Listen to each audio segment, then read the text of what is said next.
So I mean, you, I know very basic Photoshop because I used to take product shots myself and like kind of, I mean, years ago, like cut them yes. out. I can't even remember how to do that anymore. How funny. And And Photoshop does look different too, I feel like. It's come a long way. So yeah, so now I'm having to cut the main things that I'm struggling with and I'm finding that I'm having to do every day is cutting products out and cutting lifestyle shots out to put them on different backgrounds. yes. So we're getting like they want me to change the homepage. So we have a lot of different brands that send us assets and they're not always perfect, or I want to kind of like change them around a little bit. And I'm just feeling like I just don't know how to do it. I don't know how to cut a product out and put it on a different, All right. you I feel like you just need, yeah, like one little reminder and hopefully it all picks up back up. I feel yeah. like Photoshop is like riding a bike in a way. It has to be. Yeah. This is so funny. Okay, so I'm gonna pop quiz you on this screen here. Can you see what I'm sharing first? Yeah. Okay, Yeah. cool. So do you know usually what pixels and stuff you're working in over here? Yeah, I would know that first for the banner dimensions or for the Okay. products. You can go inches and pixels here if you want to change between the two. Hmm. And then down here, resolution. How about what would you pick for the resolution? 72 and 300 are usually like the only two options anyone ever talks about. Does that sound right? Yeah. And, Yeah. and then it sounds like we're always working online, so you're always going to want to use RGB. Cool. Okay. Refresher When or would there ever be a scenario where I would want to use a different color mode for online? I don't think so. No. Nope. And if I'm doing something for print, would I just Mhm. leave it as RGB Nope. as Then well? print, great question, is CMYK. So print is how Ah, printers work in CMYK. So we always send it to a okay. printer in this type of mode. And even if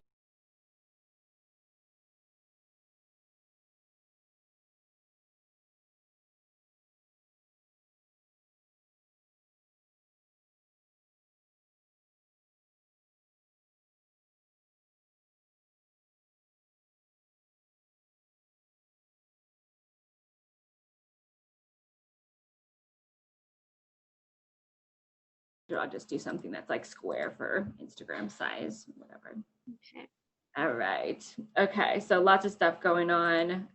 I'm going to set Hmm. it back to essentials. Maybe when you open it up, it'll look like this. Nothing's moved around. So the only two important places are the toolbar over here on the left and the layers over here on the right. All right. Okay.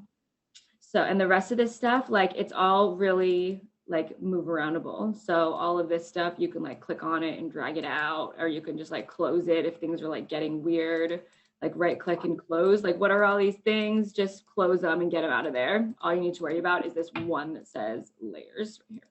Okay. So that's how all this stuff works. All right.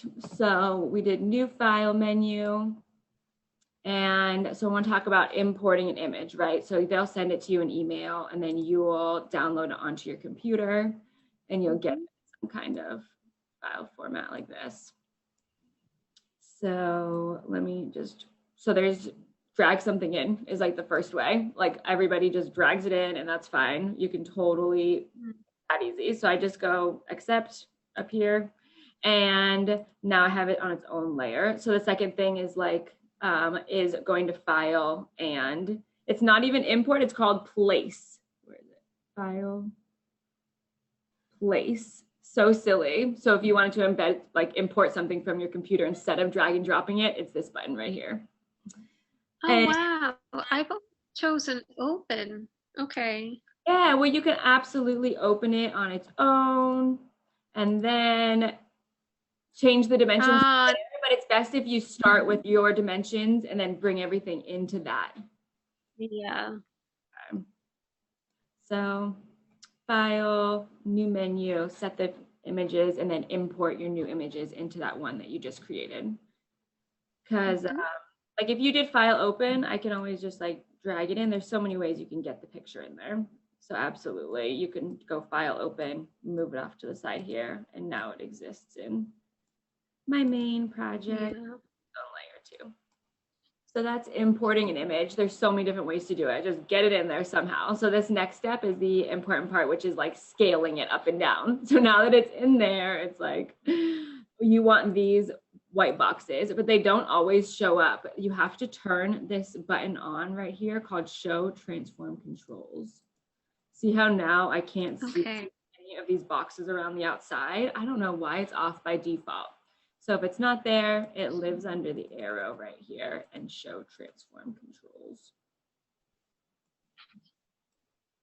Show controls in the Move tool. You have to have that Move tool selected. Okay, perfect. So now I can scale it up and down, super easy, place it wherever I want, and we'll talk about those masks in a second. Let's, I'll delete this one. This was just a test, so I have this little trash can down here, and we'll talk about some of these other down here. So I'm gonna drag in, I like this project that I worked on. Maybe I'll make like a little collage of projects. So I'll go, okay.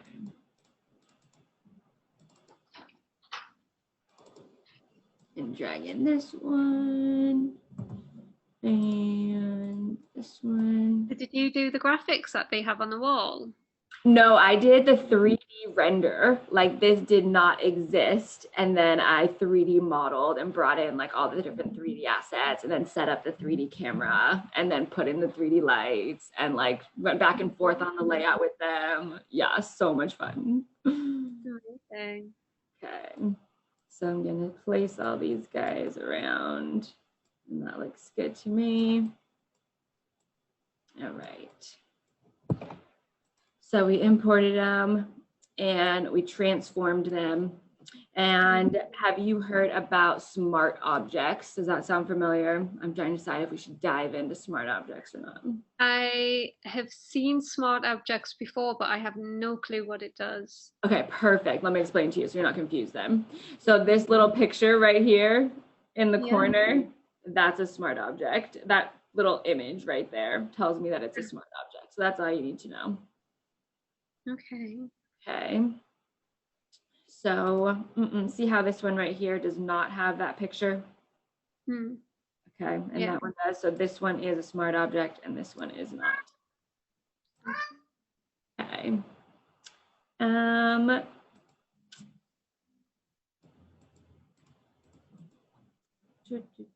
So I'll put these in some folders and get organized. It's hard to remember to like name stuff as you go along. So just like at some point, you know, always stop and do it so that you don't get super confused. So I'm going to call this for our tutorial, I'm going to say it not a smart object and a smart object because that one doesn't have the picture.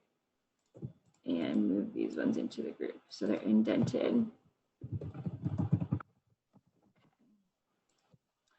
All right, so the one that's not a smart object right here. Okay, so we're moving into the second lesson. So that's kind of interesting. Let me take a pause. So that was kind of like 15 minutes for like a lot of information just to like get started. How do you feel about all that? Could have been a little slower. Yeah, I think that's good. No, I think it was good. I suppose it just depends on the level of what the person that you're teaching. So call that I think like at that point, beginner. Yeah, I think the speed of it was fine because it's that very start, isn't it? Now you're getting into the actual, like you've got the pictures in. I think that was great. Okay, sounds good. Yeah. Okay, perfect. Okay, so yeah, because it was a YouTube video too. 15 minutes is actually a long YouTube video. We did chat for a bit at the beginning, so maybe like 10 minutes. But yeah, that's a good length for a YouTube video, right? People have like the ADD, need to like move on. That's cool. Like yeah. And then it'd be like second video on the playlist, like masking. Okay. Yeah. Yeah. Okay, cool. So okay, so I have selection tools, the masks, and then just like refining the masks and stuff. What does masking What does it mean? Okay, so it means putting black over the image so that you cannot see it, and then painting in white so that you can only see the areas that have white in them. Okay. You know, like I feel like there's like old coloring books and stuff where like you put like you color like a rainbow on the background and then you color it with like black chalk, and then when you like scrape away the black chalk you can like see the rainbow behind. Yes. That's like the most basic version of a mask I can think of. I really like that way of explaining it. So the mask Okay. button lives right here. Add a layer mask, and it's like this square with a little circle inside next to the Okay. trash can and the create a new layer button. Okay, so I'm gonna just go ahead and and hit it. And it has given me a white mask. So that means white, I haven't put any of that black chalk down yet. So I can still see everything that's inside of the image. So if I grabbed a paintbrush and change the color to black, like black chalk, and make sure the opacity is at 100. And the image is like getting erased because down here in the corner, you can see I just painted black on top of that area. Okay. So it's non-destructive. That's the best part about this. So if I wanted to bring it back, I just change the color of my pen back to white. So only black and white work. See how there's like tiny little white lines around the mask? And this one, now this one has the white lines around it. So if I'm on the mask, it only works in white and black. And I can use this to change it around. Cool. So that is what a mask is. And check out how if I'm like, let me start over, there's right click on it, there's all these options. So I'm just going to delete the layer mask so that I can start over. All right, cool.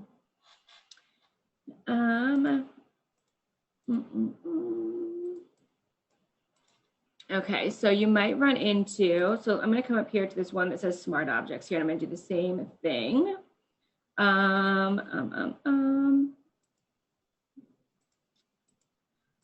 want to demonstrate something else about smart objects. It's not exactly related. So if I went into my eraser tool, this is, and I turn the opacity up to 100.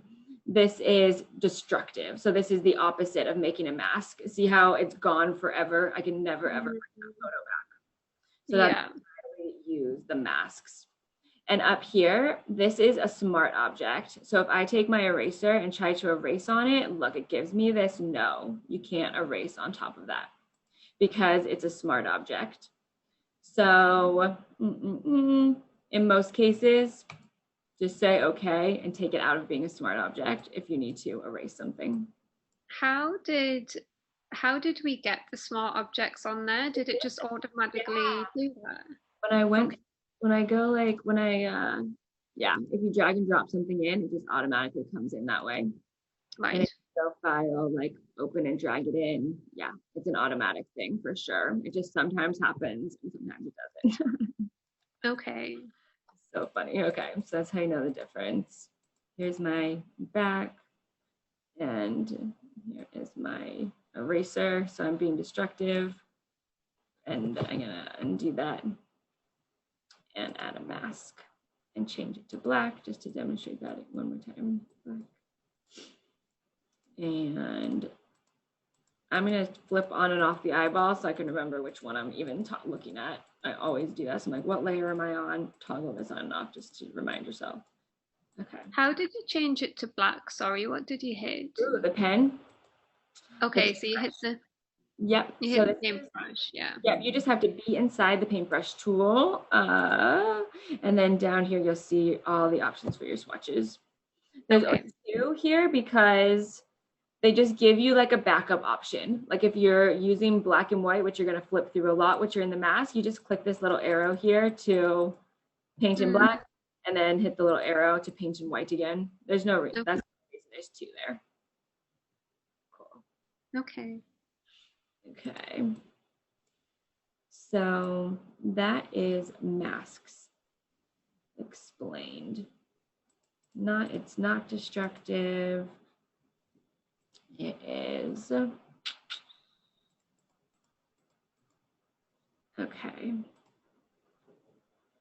So I want to talk to you about how to select it in a way that's not the paintbrush, right? When we use the paintbrush, it's like you have to use your mouse and now you're like trying to click all around it. So let's say in here, I wanted to, and look, I'm using my zoom tool now.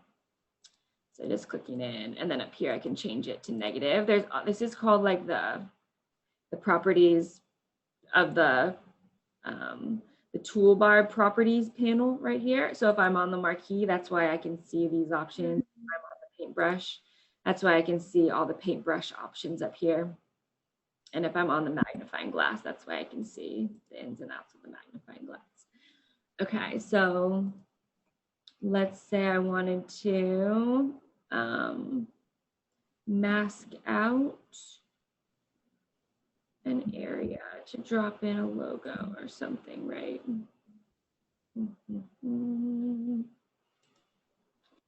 What should I do? Okay, let's just go through the toolbar here.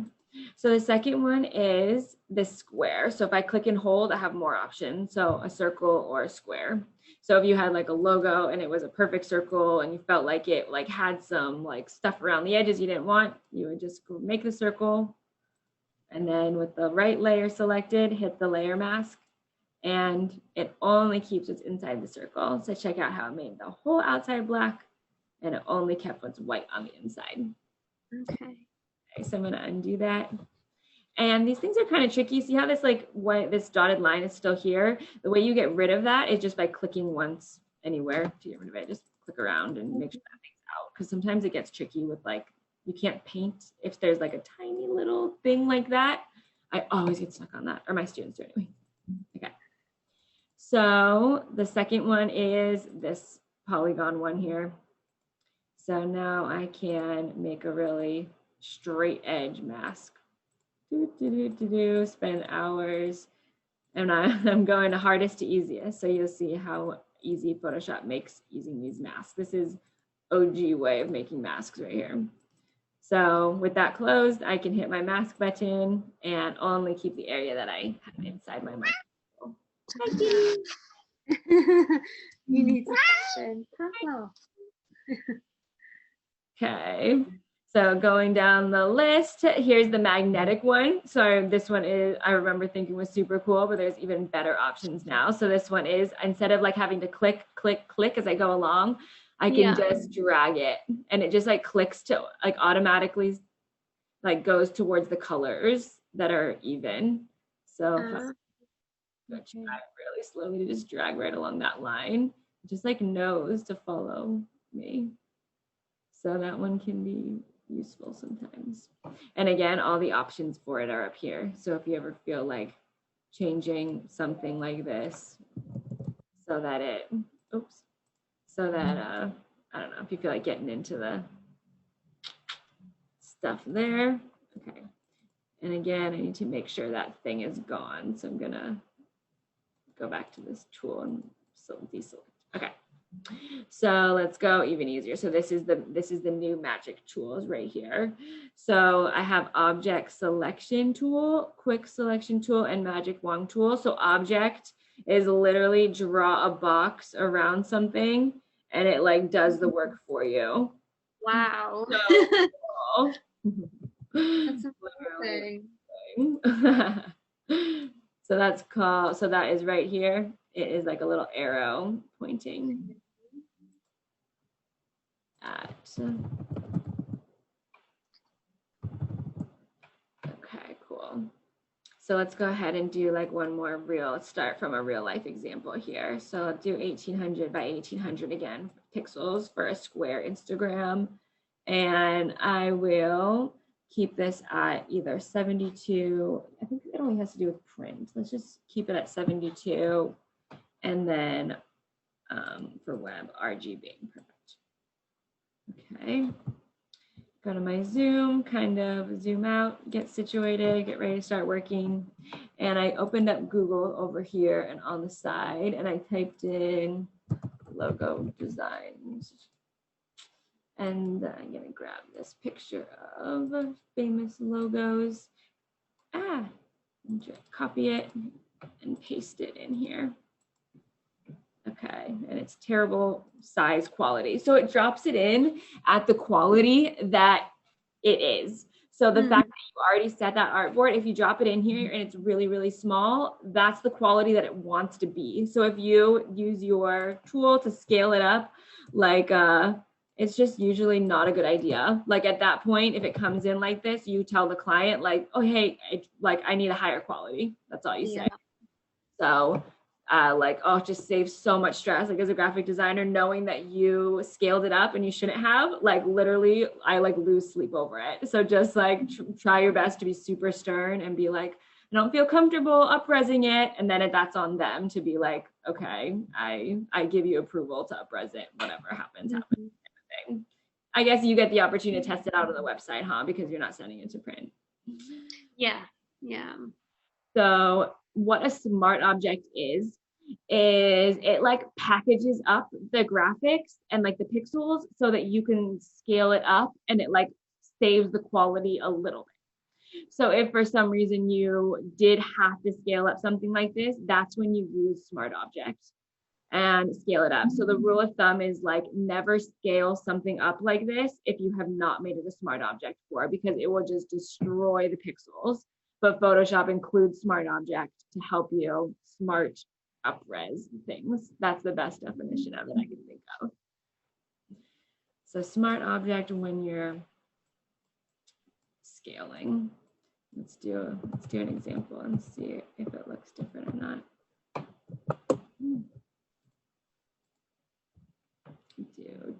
I'm gonna right click and duplicate it.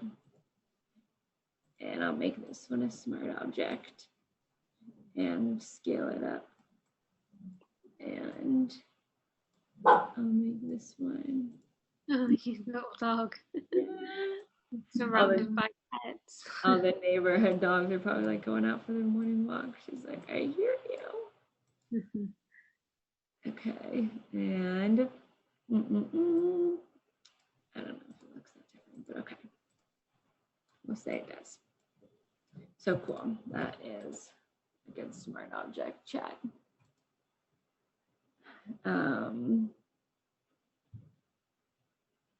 Okay, let me drag in. So retail stuff and text. You're good with the text.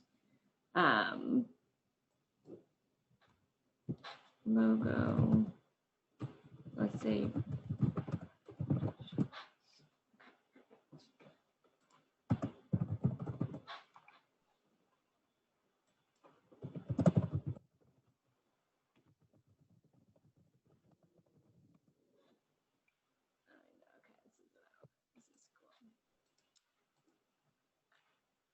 I'm going to save this to my computer and drop it in. So let's do it this way this time. File, place embedded or place linked. That only has to do with print, I think. So let's go ahead and do, it has to do with the file size. And the smaller file size is going to be embedded. So let's always do That's probably what I'll always use then. Embedded. Okay. Hey. Okay.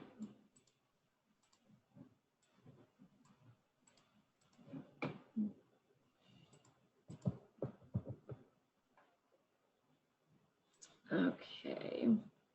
Why am I choosing such a low res images? Let's stop right there for a sec. Let me pull something good.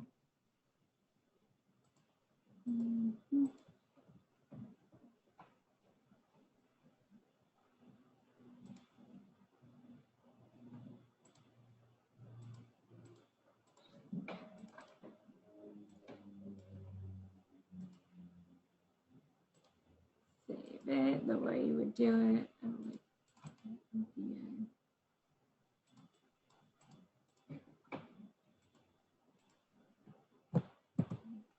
Paste. Okay.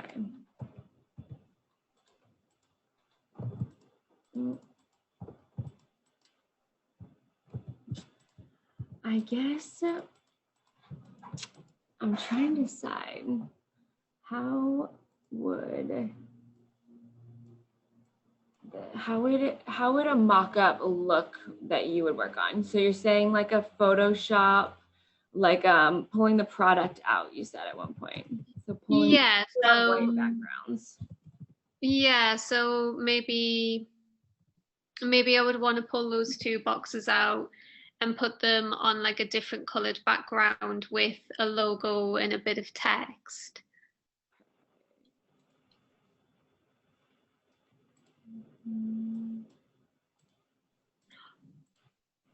Would it be easier to cut those products out and put them on a image which has a different colored background, or kind of can you give the background where the boxes were, could you give those a different color instead of having to cut them out?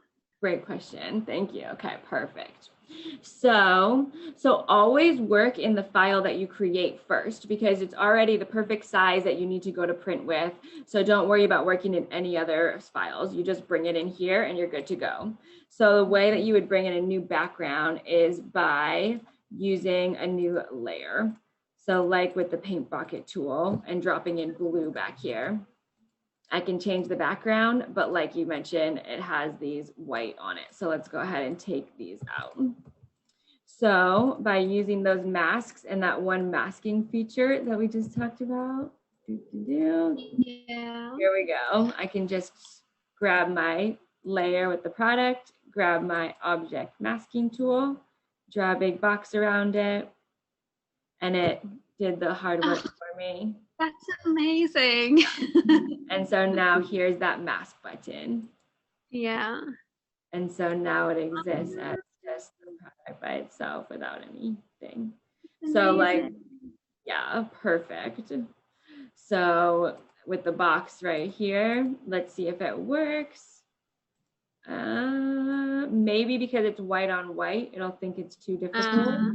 Yeah. But not bad. Okay, perfect. So we have a little bit more work to do. I love it. So in these corners here, I would zoom right in, and you see how you can click on the actual photo or the mask. Yeah. So make sure you're on the mask, and what we have to do is fill it with black. So I could do it with the paintbrush, like in those earlier examples, just that you would never, whoops, see I'm bringing it back because I'm painting with white. And I am getting rid of it because I'm painting with black. But that paintbrush is so difficult that I'm going to use I have to kind of think through it, the polygonal lasso, because I know I just need 1-2 clicks. Okay. So now that I have it, I have to fill that area with black so that the mask thinks that it's hidden. So I'm going to use my paint bucket tool and black and click once inside. Okay. So I'm just clicking 2-3 times to get rid of it. And now I need to get rid of the little mask that I made. So I go back to that selection tool and click once to turn it off. Okay, let's do it again down here. Okay, so would you automatically go to your paintbrush first? And then if that doesn't work, you then kind of go through your tools to see what fits best? Yeah, I like that rule, definitely. Okay. Yeah. I would even say maybe even go to this tool first, honestly. This one is, can be good too. Since we're talking about the, okay, I think that's all right. So yeah, I think this tool is actually my first choice, because even though I made that mask, check out how I can even just like go again myself. I'm like, this mask is not perfect. I'm gonna click around the edges. And even though I didn't go all the way around it, I got like a pretty good, oops, I messed up there, but I got a pretty good section here. And if I go back to the box layer, it's all about just filling in with black the areas that are selected. Deselecting. And over here, I made a mistake, and I'm like, where does the corner even end? Like, how do I see behind it? So over here, you know how you can right click and delete the layer? Well, you can also just disable it. So here's disable, and it's an X through it, so you can see what was behind. And now I can draw my mask and then re-enable it. So I know that corner got kind of messed up. Right click, enable it again, and come back in with my paint bucket tool. Even the paintbrush tool works here. And this time I'm drawing in white. Ah, That's okay. all about painting in black and white, and then turning off the layer. So let's just do it a couple more times. Click. And I just love working in little sections. Like I could try to connect it right here and see how it gives me that little circle, but I can also just double click from over here and it'll draw a straight line right to it. So that saves some time.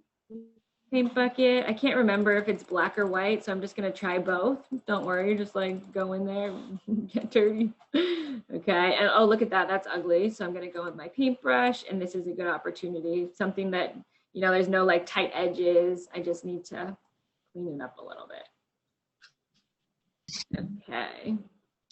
So my zoom tool, and there's these buttons up here that say 100% fill screen. So don't waste your time like clicking in and out. Use these to your advantage. Okay. And all right, so I'm gonna scale up the boxes now. And I really shouldn't scale them up if they're not a smart object. And check it out, I didn't make it a smart object earlier. So I'm gonna make it a smart object now. And the mask went away because, so making something a smart object after you've already made a mask for it. Check out how I can double click on it, and now it exists in its own Photoshop project. And if I change something in here, like add a layer and paint blue and like turn, you know, opacity. Well, that's not a good example. Let me see. Turn this on, and let's say just like drop a logo in here and close back out and say save. It updates out here. So that is what a smart object is for. It's for when designers like want their projects get really, really big and really, really confusing. It just makes more sense to be able to update things this way instead. So you can work either way, but that. Would you recommend to create this as a smart object before you start editing or at this point? Either way, doesn't matter, as long as you're comfortable moving inside and out of all of the different layers. And every time this pops up, just going save, yep, whatever I did in here, save it please, and bring it back to the other one. Then both ways are good for sure. Like if I'm never scaling this up and down, then for sure it can live like that forever. Okay. Let's do like should we do like a person? Do you ever have to do like someone's hair or something? I was going to say that because I was like, the next thing is people. And like when I look at their hair, like somebody gave me an image of a girl who'd done like some Halloween makeup for an emailer, and the background was really bad, but she had like hair and like a little bandana on and a face, and I was just like, I don't even know what to do here. So yeah, that would be great. Okay, and I just watched a tutorial from like one of the latest like Photoshop updates or something, and it said that they had like super enhanced all of their like hair tools. So I feel like you're jumping in at like a really good time, because before it was a lot harder. Oh, let's do this picture of me. Oh, you gorgeous. Yeah. Too much like I didn't like how there was like zoom in the background like that. You know, you've just explained this so well. Like I've been watching so many YouTube videos, and I find it like really frustrating, and I just can't get it. Yeah. The technique that you showed me is different to what I've seen on other YouTube videos, and this is I like like that. clicked, it makes sense. Is there something about using the way that I like explain like 3 different ways to do it or something? I think it's also because I think there's different techniques that you can use, isn't there? Oh, And the technique that you're using is great for beginners. okay, good. And I really like the way that you explained the masking. Now it makes sense to me how you showed me non-destructive and destructive to show the difference. So when you use the eraser, it kind of that's where I was like, okay, I get it. And explaining the black and white. So having all of that explained before we started this image, it makes more sense, and it can just kind of like put it into place. But Good. I think this technique is great for someone who's a beginner and doesn't really, because a Photoshop can be really overwhelming. And I just want to like shut my laptop and put it away and not do it anymore. But yeah, I I love love the that. way You're you right. explained it. Yeah, a lot of tutorials they like go maybe even go too slow through it. Definitely. I watch so many too. Okay, this is Yeah. so glad to hear that. And with that, I have to bring in a picture of and it's a perfect background too though. Maybe I could grab one that was even more. She's already got like super smooth hair, I hasn't she? know. Let's do. Okay.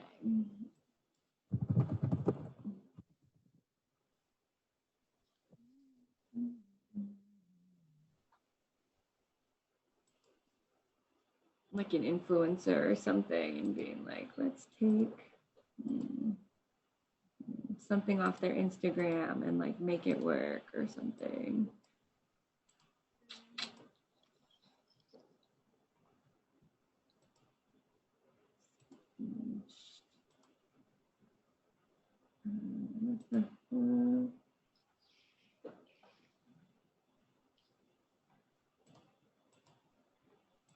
Okay, perfect.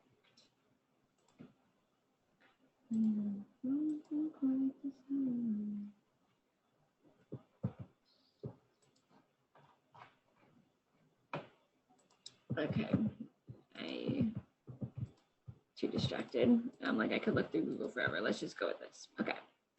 So I am going to make it a smart object first because I do not, I'm going to scale it up and down. So here I go. Make it the right size, and then I'll start thinking about my mask. All right, so first thing I'm gonna do is, so you see how like the bottom half of the body is like out of the screen? Well, masks only work inside of the screen. So if I made this mask and then later moved her around, it wouldn't include what was outside. So maybe I'll even scale it down more. And because it's a smart object, I'm not even worried about scaling it back up. If it wasn't a smart object, it would not be gonna scaling around. I know. Okay, so here I go with the best tool, the object selection, and dragging around and masking. Perfect, except for her little armhole. So going in and probably starting with the maybe I'll even do the object selection tool again. Let's see if it Within can. there. Yeah. Yeah. Maybe they'll see it this time. Oh, it didn't. Nope. Not really. No, it's still acting weird. Okay, so no. So my second choice would be something behind the object selection. I got excited. I didn't show you these two. So these two are like what we thought were amazing before this object selection tool was introduced. So this is called the magic wand. And the magic wand works by just clicking one time in an area and it like selects the colors that are similar. So like her arm here, it just knows to stop. And if I hold shift and a little plus sign comes up, and then I can just keep clicking and it keeps grabbing more, adding more and more colors to my selection and undo Okay. that. So this is called Magic Wand Tool. And I'm just going to deselect that and try again inside here. Click, click, click. Oh, I got too far. And I'm going to fill it, make sure I have my mask selected, fill it with black. And deselect it by using the selection tool. Oh, so ugly, but I think we, at this point, we wouldn't really care and we could use the brush. It looks like I even need to, oh wow, look, actually wait, is that her dress or is that the back one? Oh, it's her dress, it's exactly the same, perfect, okay. So at this point, I think it's pretty safe to come in here since the edges are like, yeah, so always like zoom in really close to and like double check that everything looks right because it doesn't at this point. Okay. Okay. So I want to look up my right. So up here, what to do? So if I right click and go disable, I can see how different it is. I got these strands and stuff. I can't really, oopsies, sorry. Disable, enable. I don't know. I think that I want to follow up with you with my crazy tutorial about the hair. I can't remember exactly what he did, but I want to. Is it something? Some kind, oh, look, refine hair. I found it. I was like too nervous to. How funny. Interesting. There's a refine hair button. Okay. I knew I was on the right track. So this is just how I discover new things too. Like so let's see if we can make it work together. Yeah. Okay. So if I probably needed to have this area selected or something, and I'm gonna drop a mask on it. And okay, so we haven't talked about this menu right here called properties. So just with masks or like brightness layer, like if you want to brighten something, we'll talk about that in a minute. But with the brightness, it always pops up in this properties menu. It's actually very similar to this toolbar property menu at the top too. So another way to look at what options you have available to you to like edit stuff that's selected. So here there's something that says select and mask and refine mask. And I believe that is what I clicked on when I found this refine hair button. That is not working. How funny. Okay, don't write this part down. This is just testing. I think my computer is like going slow because Zoom takes up a lot of power. Okay. Anyways.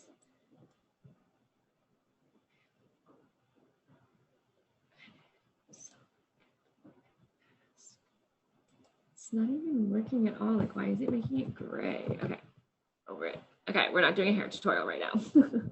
Okay.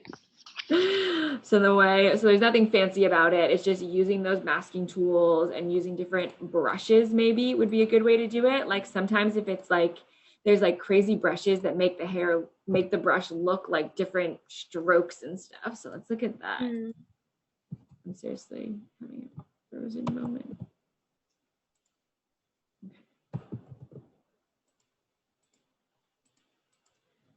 Okay, so let's say, so I want to talk about adjustment layers. So have you ever brought something in and it's like too dark and you want to brighten it up, or it is too, like what else would you come across? Like a picture, like this picture has like like the girl has like a blue tint because that's the environment that she's in, and the background has like, you know, a sunset tint, and you want to change that. Does that sound Yeah. familiar? Yeah.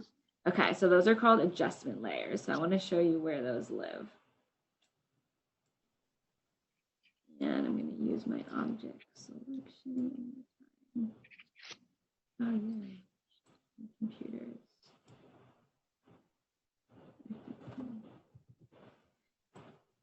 Okay, so quick selection. Getting all the similar colors. And so this is the third selection tool called quick selection tool. The magic wand is when you click, click, click and hold shift. And this magic quick selection tool is like a paintbrush that you paint that grabs all of the same colors. So no matter what you're using there, really, really good options to get that mask so that you can hit the mask button. Okay. All right, and it's smart. So this button right here.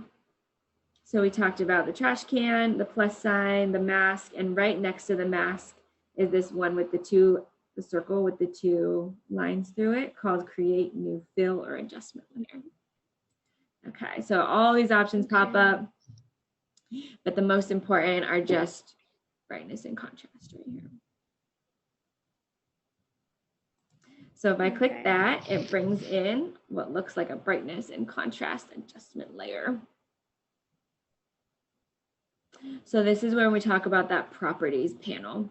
So by double clicking on it, this will automatically pop up and I can see it says brightness contrast right here. And I have these two options, brightness and contrast. Okay. So you see how it's affecting everything in the whole scene? What if I only wanted it to just affect one thing? Okay. So the way I do that is I have to link this adjustment layer to the layer. Right now, since it's not linked to anything, it just affects everything underneath it. So see this little arrow? It pops up when I hold Alt. And when I click it, it shows a little arrow there. And now it only affects the one thing. So it's just doing the layer below it? Yep, the only one that it's pointing to with that tiny little arrow there. Okay. So that is called a linking and adjustment layer. That's amazing. I never knew about this. Yes.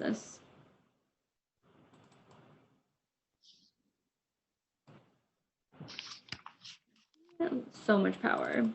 So I'm gonna go ahead and I'm gonna click on it and hit the little trash can to delete it. Let's say maybe that wasn't what I wanted. And I'm gonna go back in, and this time I'm gonna, let's say I wanna change the color of this Kylie like pink to like a blue. When would you need to do that? Maybe maybe not. Maybe you wouldn't need to do something like that, but let's. It would be good to know how to do this though. So same thing, the adjustment layer, but there's the second best option in here is hue saturation. Okay. Okay, so same thing, it pops up in the properties right here. Like if I just double click it, and these things are all move aroundable. So let me just make sure I can see everything. And I am going to turn up the saturation. Okay, that wasn't too obvious, but it's kind of nice. So, oh, look at that. Okay, here we go. So it is, look at how it's not affecting her. It's affecting the bottle and it's affecting my background color, but it's not affecting her because of the layer order. So it is only affects what's below it. Okay. Dang, it looks awesome. Cool.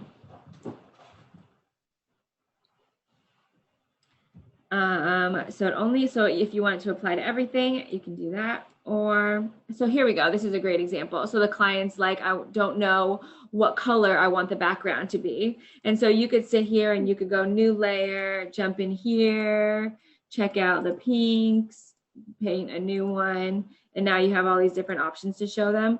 Or you could just make one, use the color that you think is best, and then use this adjustment layer with them over like your shoulder or whatever. Like, okay, well, what do you like then? Here's all your options. That's amazing. Yeah, I like that. Okay. I love this. Yeah. So layer order, linked adjustment layers. Cool. Yeah, Okay. that's good to know. It's good to know how the layer order affects what you're editing. Yeah. That's another good thing to know for a beginner. Perfect. Okay, so let's take it a little further with this one. So saying like I want to scale it up, but remembering that it's not a smart object, I just do not feel comfortable scaling it up. I know those pixels are going to get trashed, so I'm going to make it a smart object, and now I feel much better.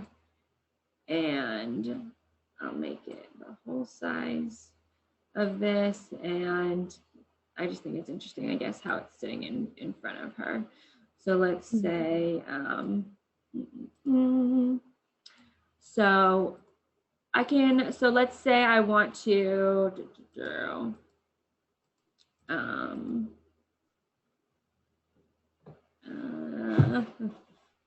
see layer order. I just want to say that even though we had that mask on it originally, if I want to put another mask on it, I totally can. So I'm going to go ahead and just add another mask on top of it right here and go in with my marquee or maybe even my paintbrush and scale up my brush size. Maybe we could talk about brushes for a second and change the color to black. And I have my mask selected, just double check. And maybe for some reason, this is like some cool graphic effect that I want. Okay.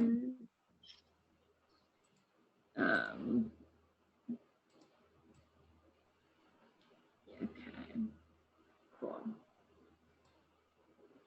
And coming back to this one, let's put it on top of her too, so it's super interactive here. And okay, let's go into, what did I say? Brushes. Okay, so let's say that we want to like design like the packaging on this box, like the client wants it to be a box that has their logo on it and like their color, right? Like it shouldn't be white.